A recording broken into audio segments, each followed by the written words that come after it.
Assalamualaikum warahmatullahi wabarakatuh. Perkenalkan, nama saya Muhammad Siddiq. Saya ingin menjelaskan tentang materi keanekaragaman tumbuhan. Keanekaragaman adalah variasi keseluruhan makhluk yang hidup di muka bumi, dan terjadinya keanekaragaman berkaitan dengan teori evolusi. Menurut teori evolusi, jenis-jenis tumbuhan maupun hewan yang ada di muka bumi ini dari masa ke masa perlahan-lahan bentuknya akan berubah ke bentuk lainnya, sehingga setiap jenis makhluk hidup memperlihatkan kecenderungan untuk bervariasi. Keanekaragaman tumbuhan mengacu kepada besarnya variasi jenis tumbuhan yang hidup di dunia, mengikuti variasi semua sifat dan ciri tumbuhan. Dengan terjadinya proses evolusi, keanekaragaman akan bertambah, tetapi dalam sejarah perkembangan makhluk hidup ada pula bentuk-bentuk yang punah, hingga diperlukan penelitian yang berkesinambungan. Fakta yang menunjukkan bahwa lebih banyak ragam baru yang muncul daripada yang hilang. Perkembangan yang dialami oleh makhluk hidup dari tingkat rendah sampai tingkat tinggi dinamakan filogeni, yang menggambarkan sejarah keturunan atau silsilah semua makhluk hidup yang sekarang masih ada. Sifat-sifat spesifik tumbuhan baru muncul selama perjalanan filogeni. Selama perjalanan filogeni ini, mungkin akan muncul bentuk-bentuk baru yang akan menambah keanekaragaman tumbuhan. Kemungkinan yang mendorong bertambahnya keanekaragaman tumbuhan antara lain karena faktor genetik,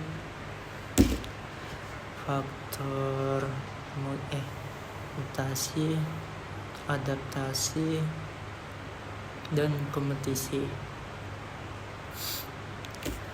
Dan satu lagi, faktor lingkungan. Spesiasi adalah sebuah proses percabangan dari perbedaan bermacam-macam organisme yang berasal dari nenek moyang yang sama. Populasi dapat berbeda dalam ciri genetiknya oleh dua proses evolusi, yaitu penyimpangan genetik dan seleksi alam. Adanya keanekaragaman tumbuhan, manusia akan selalu berusaha mengenal tumbuhan yang ada di sekitarnya dengan melakukan kegiatan taksonomi. Klasifikasi bertitik tolak pada keseragaman di dalam keanekaragaman yang dihadapi dari banyak sedikitnya keseragaman yang dimiliki oleh warga yang digolongkan akan digunakan untuk menentukan tingkat-tingkat kategori dari klasifikasi.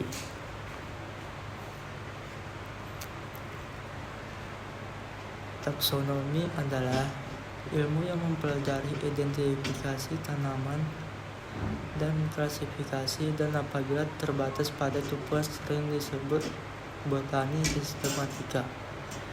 Kegiatan taksonomi mencakup tentang yang pertama yaitu dasar-dasar pencarian, yang kedua tata cara pengenalan dan hukum-hukum penanaman, yang ketiga yaitu asas-asas pengaturan tumbuhan dalam golongan atau kesatuan kelasnya secara ideal.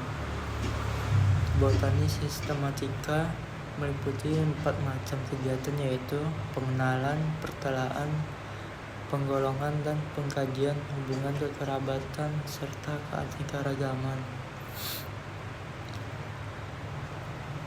Sekian presentasi yang saya buat. Apabila ada kata yang salah, mohon dimaafkan. Sekian dari saya. Assalamualaikum warahmatullahi wabarakatuh.